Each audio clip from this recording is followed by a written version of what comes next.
Hello, and welcome to the next level. Are you setting goals for yourself? Did you know that you may be doing it the wrong way? In today's episode, we'll cover the wrong way and the right way to set professional goals.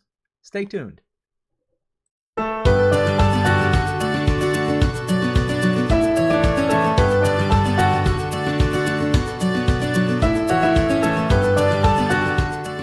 Thanks for tuning in to The Next Level, a video series for ambitious professionals. In these videos, you'll learn steps that you can take to advance in your profession. My name is Ari M. Weinstein, and you can find me at ariw.coach. I'm a certified professional mobility coach.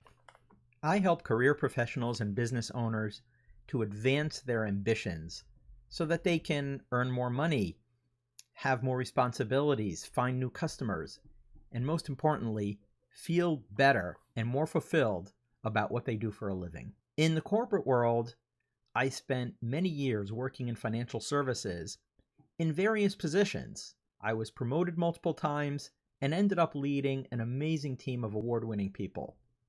What's the goal?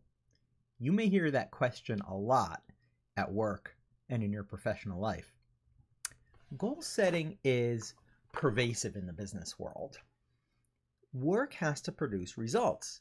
So results naturally become what businesses and the employees who work for them strive for every day. Now, let's be clear. Goal setting is a worthwhile endeavor. It's a good thing to do. Research shows that setting goals can be motivational. It can motivate you. The research also shows that results tend to be better when a goal is set than when there is no goal. So, goal setting is worth doing. But there's a problem. The goals we set are based on results. This results-based thinking tends to guide our own goal setting. For example, our goal might be income, success, recognition, an accomplishment, more customers. These are results-based goals, and another way to think of them as outcome-based. And the problem is that setting outcome-based goals is the wrong approach to setting goals. The question you may be asking is why? And there's a simple answer. It's because outcomes are not entirely within our control.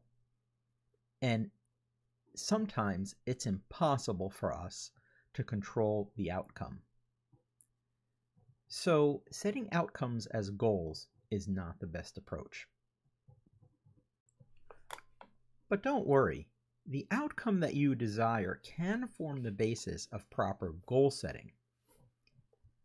Let's break down a goal statement so we can learn how to do this.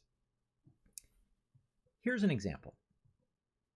This climber is saying, my goal is to climb to the top of a mountain.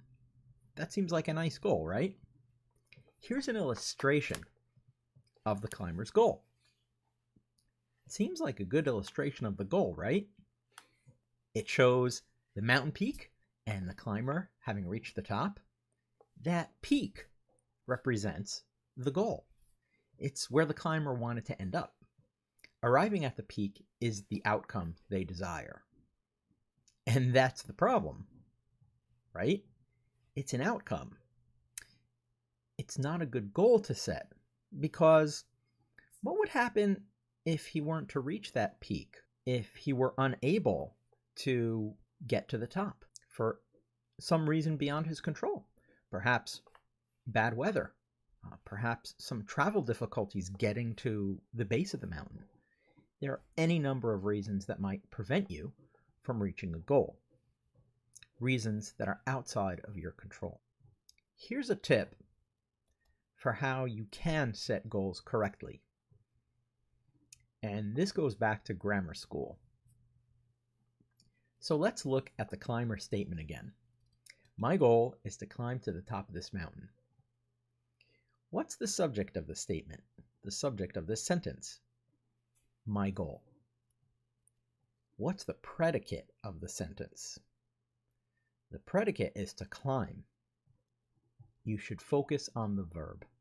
Take your focus away from the noun, which is at the end of the sentence, and it's at the end of the goal, it's the outcome. Focus instead on the action that needs to take place in order to reach the outcome. And that's the secret to setting goals the right way. Don't focus on the noun. Don't focus on the outcome. Focus on the verb, on the action you need to take. And by paying attention to the grammar of your goal-setting statements, you can set your goals correctly. So here's today's action step that you can take to begin setting goals the right way. Set an action goal. First, imagine the outcome you desire. Remember, it's still okay to have an outcome. Just don't set it as your goal. With the outcome in mind, determine an action that you can take every day or every week to reach that outcome. Now, take that action, put it in your calendar. Perhaps set a reminder. And then do it. Make this action a recurring action. Rinse and repeat, as the shampoo instructions say. Repeat that action, and you will get closer and closer to your outcome. I can highly recommend the book Atomic Habits by James Clear. And he says something really important in his book about taking action rather than focusing on outcomes.